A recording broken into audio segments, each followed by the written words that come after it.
सो hey guys, अगर आप एक फर्स्ट ईयर एमबीबीएस के स्टूडेंट हैं और ये जानना चाहते हैं कि किस तरह से आपने एनाटॉमी, फिजियोलॉजी और बायोकेमिस्ट्री को अप्रोच करना है, सो आज की इस वीडियो के अंदर मैं आपको बताऊंगा कि किस तरह से मैंने इन 3 सब्जेक्ट्स को अप्रोच किया था और किस तरह से इस अप्रोच से मुझे डिस्टिंक्शन प्राप्त हुआ है। आगे बढ़ने से पहले मेरा नाम है ओमकार पाटिल और मैं एक स्टूडेंट हूँ। स्वागत करता हूँ मेरे इस चैनल पे जिसका नाम है मेडवाला। चैनल को सब्सक्राइब ज़रूर करें, बेल आइकन का बटन दबाना ना भूलें। सो फर्स्ट ईयर के अंदर हमारे पास 3 सब्जेक्ट हैं, एनाटॉमी, फिजियोलॉजी और बायोकेमिस्ट्री। इसमें से एनाटॉमी और फिजियोलॉजी जो है वो काफ़ी बड़े हैं, बायोकेमिस्ट्री रिलेटिवली छोटा है। एनाटॉमी के अंदर कुछ और सब पार्ट्स आते हैं, उसके अंदर हमारे पास आता है ग्रॉस एनाटॉमी, हिस्टोलॉजी और एम्ब्रियोलॉजी। तो चलिए अब डिटेल में देखते हैं किस तरह से हमने हर एक सब्जेक्ट को अप्रोच करना है।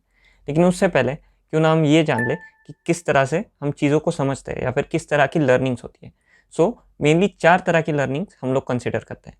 पहला होता है विजुअल लर्निंग। विजुअल लर्निंग के अंदर हम लोग डायग्राम्स को या फिर इमेजेस को ऑब्जर्व करके, चीज़ों को देख के उस इमेज को अपने अंदर जब मतलब उस इमेज को जब हम लोग समझते हैं, उस तरह की लर्निंग को हम लोग विजुअल लर्निंग कहते हैं। दूसरी तरह की लर्निंग होती है ऑडिटरी लर्निंग।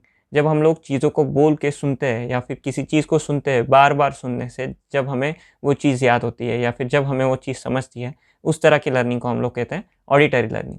तीसरी तरह की लर्निंग होती है काइनेस्थेटिक लर्निंग या फिर टैक्टाइल लर्निंग।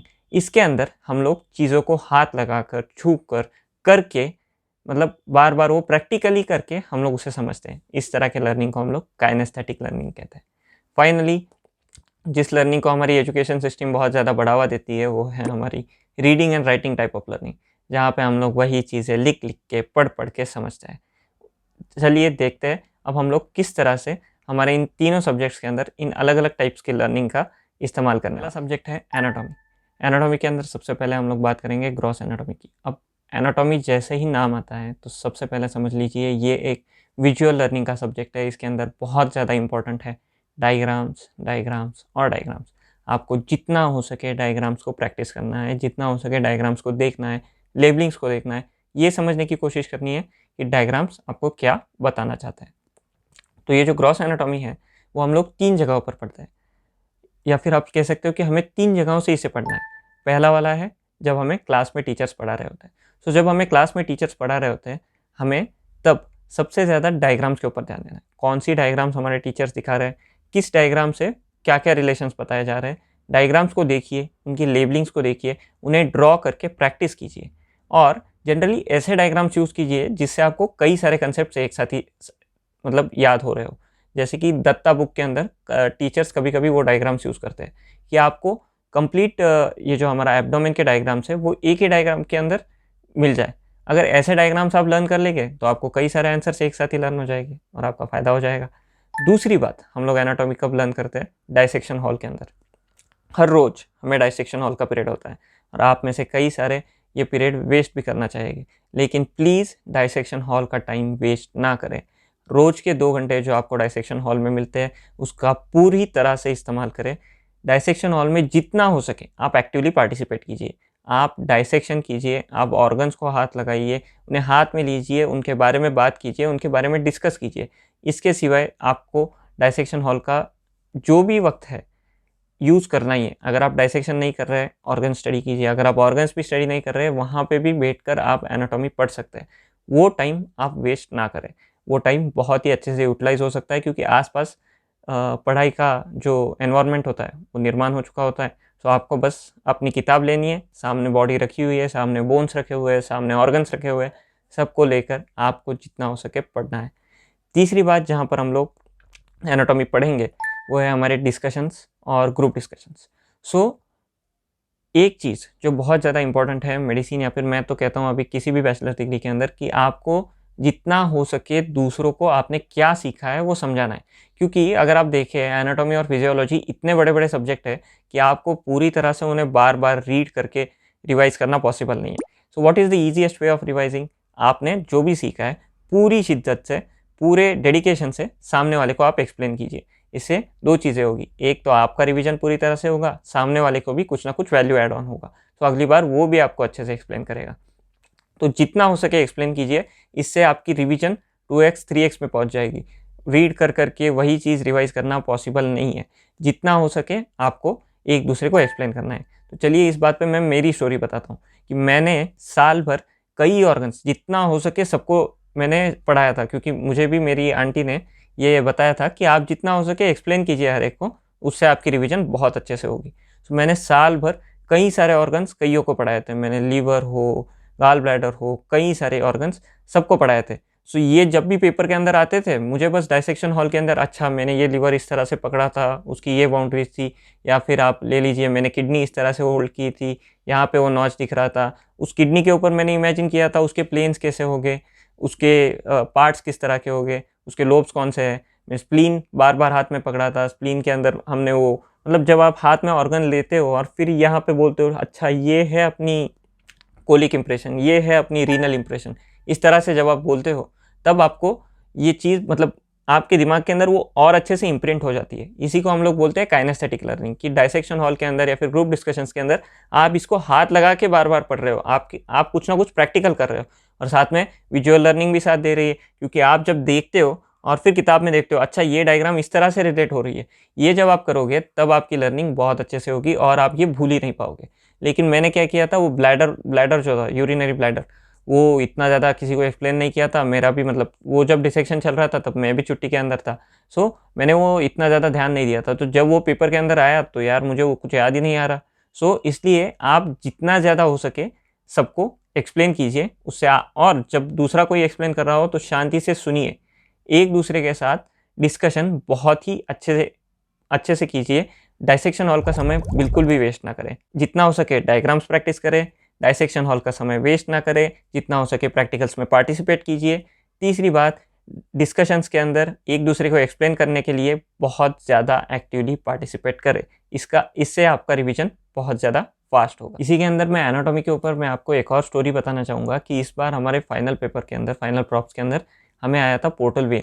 अब पोर्टल वेन ये मतलब यार इतना ज़्यादा मतलब कॉमन टॉपिक नहीं है लॉन्ग क्वेश्चन को आने के लिए, लेकिन हमारे सर ने पोर्टल वेन का डाइसेक्शन बहुत अच्छे से किया था। वो पोर्टल वेन कहाँ पे होती है, डिओडेनम के किस तरह से वो पीछे होती है, किस तरह से स्प्लेनिक वेन बाजू से आती है, किस तरह से सुपीरियर मिजेंट्रिक वेन नीचे से आती है, दोनों मिला के पोर्टल वेन बनते हैं, ये सब कुछ मैंने बॉडी के अंदर देखा था। और पेपर के दिन वही देखा हुआ मुझे एग्जैक्टली याद आ रहा था, साथ ही में मैंने डायग्राम से कोरिलेट कर लिया था।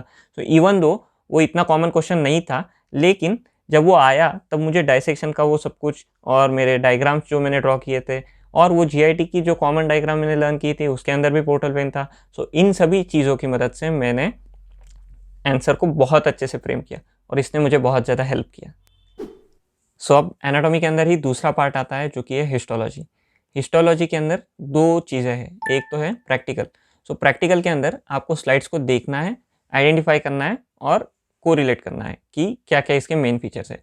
अब स्लाइड्स को आइडेंटिफाई करने के लिए मैं आपको ये बताऊंगा कि आप अपने टीचर्स को जाके एग्जैक्टली पूछ ले कि ये कौन से मुद्दे हैं या फिर कौन से वो पॉइंट्स हैं जिनके थ्रू हमें स्लाइड को आइडेंटिफाई करना है। फॉर एग्जांपल अगर मैं दूं कि अगर सपोज कीजिए आपको डिओडेनम, इंटेस्टाइन का पहला पार्ट, स्मॉल इंटेस्टाइन का पहला पार्ट डिओडेनम को आपको आइडेंटिफाई करना है। सो मतलब मैंने जब टीचर को पूछा था तो उन्होंने 3 पॉइंट्स बताए थे कि सबसे पहले आपको किसी भी जीआईटी के स्लाइड के अंदर वो 4 लेयर दिखेंगे और साथ ही में अगर आप इंटेस्टाइन देख रहे होगे तो आपको कॉलमनार एपिथेलियम दिखेगा। दूसरी बात, इंटेस्टाइन के अंदर आपको विलाई का प्रेजेंस दिखेगा, विलाई मतलब वो फिंगर लाइक प्रोजेक्शंस, वो वाला दिखेगा। और तीसरी बात, सब म्यूकोसा के अंदर आपको ब्रूनर्स ग्लैंड देखना है। सब म्यूकोसा के म्यूकस ग्लैंड्स का एक टिपिकल स्ट्रक्चर होता है, अगर वो आपको सब म्यूकोसा के अंदर दिख गया तो आप इजीली ये आइडेंटिफाई कर सकते हैं कि ये डिओडेनम की स्लाइड है। लेकिन इसके लिए आपको ये आइडेंटिफिकेशन पॉइंट्स बहुत अच्छे से मालूम होने चाहिए और इसके लिए आपको अपने टीचर को अप्रोच करना है, क्योंकि टेक्स्ट बुक के अंदर आइडेंटिफिकेशन पॉइंट्स जो दिए होते हैं वो तो लिखने के लिए होते हैं, लेकिन असलियत में स्लाइड में क्या देखना है ये आपने अपने टीचर को पूछना है और वही आपने आइडेंटिफाई करना है। दूसरी बात आती है थ्योरी के लिए क्या करें, क्योंकि स्लाइड के अंदर दिखता कुछ अलग ही है लेकिन हम लोग डायग्राम अलग ही तरह के बनाते हैं। सो उसके लिए आपको उसी तरह से कोरिलेट करना है, जैसे कि डिओडेनम के अंदर हम लोग विलाई ही बनाते हैं, हम लोग कॉलमनार एपिथेलियम ही बनाते हैं, हम लोग म्यूकस ग्लैंड्स ही बनाते हैं। वही आपको बार बार ड्रॉ करके प्रैक्टिस करना है, उसके लेबलिंग्स को प्रैक्टिस कीजिए और अगर हो सके तो आप एटलास के डायग्राम्स को भी 1-2 बार देख लें, क्योंकि एटलास के अंदर कुछ एक्स्ट्रा लेबलिंग्स होती है जो कि आपको एक्स्ट्रा मार्क्स फेच करने में मदद करती है। अब थ्योरी पार्ट को किस तरह से कोरिलेट करना है, तो हिस्टोलॉजी के अंदर इतनी ज़्यादा थ्योरी इंपॉर्टेंट नहीं है। कुछ ही ऐसे मुद्दे होते हैं, जैसे अगर हम लोग लीवर को देखें, सो लीवर के अंदर हमारे पास वो जो कफर सेल्स है, उसके बाद ईटा सेल्स है, स्पेस ऑफ डिसे है, इस तरह के कुछ पॉइंट्स होते हैं। इन्हीं पॉइंट्स को आपको टेक्स्ट बुक से बार बार पढ़ना है, इनको रिवाइज करना है, इनके शॉर्ट नोट्स बना लेने हैं। तीसरा जो पार्ट आता है एनाटॉमी के अंदर वो है एम्ब्रियोलॉजी। अब एम्ब्रियोलॉजी एक तो किसी को बहुत आसान जाता है या फिर बहुत मुश्किल जाता है, क्योंकि हम लोग जब भी क्लास में एम्ब्रियोलॉजी पढ़ रहे होते हैं वो हम लोग पढ़ रहे होते हैं 2D के अंदर, और असलियत में एम्ब्रियो डेवलप हो रहा है 3D के अंदर। सो जब भी कभी हमें कट सेक्शंस दिखाए जाते हैं या फिर किस तरह से वो एम्ब्रियो बड़ा हो रहा है ये दिखाया जाता है, सो हमें 2D के अंदर वो व्यू मिलता है। लेकिन हमें एम्ब्रियोलॉजी को 3D के अंदर समझना बहुत ज़्यादा ज़रूरी है। एम्ब्रियोलॉजी आप तब तक नहीं समझ पाओगे जब तक आप उसे 3D में विजुअलाइज़ नहीं करोगे। और अभी क्लासरूम के अंदर अगर ठीक है, आपको अगर 3D में डायग्राम्स आपके टीचर्स क्लासरूम में ही दिखा दे तो बहुत अच्छा है, नहीं तो यूट्यूब के कुछ चैनल्स हैं जिनके ऊपर बहुत अच्छे से एम्ब्रियोलॉजी के बेसिक्स को 3D के अंदर एक्सप्लेन कर दिया है। एक बार जो आपने पूरा का पूरा बेसिक 3D के अंदर देख लिया, सो आपको आगे के सभी चीज़ें समझना कुछ भी मुश्किल नहीं होगा। सो इसलिए मैं डिस्क्रिप्शन के अंदर कुछ लिंक्स दे के रखूँगा जिनके थ्रू आप एम्ब्रियोलॉजी को समझ सकते हैं। ज़रूर उन वीडियोज़ को पहले देखिए, समझ लें एम्ब्रियोलॉजी को, क्योंकि ये क्या है यार, स्टोरी है। एम्ब्रियोलॉजी बस एक स्टोरी है कि पहले ये हुआ, उसके बाद ये हुआ, उसके बाद ये हुआ, फिर ये निकल गया, ये आ गया। सो इस तरह से आपको बस एक स्टोरी के फॉर्म में उसे लर्न करना है। लेकिन जब तक आप उसे 3D में विजुअलाइज़ नहीं कर लेंगे, जब तक आपको ये नहीं मालूम होगा कि एम्ब्रियो के अंदर क्या चल रहा है, तब तक आपको ये सभी चीज़ें समझ नहीं आएगी। सो पहले उसे समझ लें, बाद में ही उसे किस तरह से लिखना है ये प्रैक्टिस करें। क्योंकि इस वीडियो की लेंथ हो रही है बहुत ज़्यादा बड़ी, सो हम लोग बायोकेमिस्ट्री और फिजियोलॉजी को पार्ट 2 वीडियो के अंदर कवर करेंगे, जिसका लिंक आपको आई बटन के अंदर मिल जाएगा। अगर आपको किसी और चीज़ के ऊपर वीडियो चाहिए होगा तो उसे कमेंट सेक्शन में ज़रूर डालें, और तब तक के लिए मैं ओमकार पाटिल #साइनिंग ऑफ।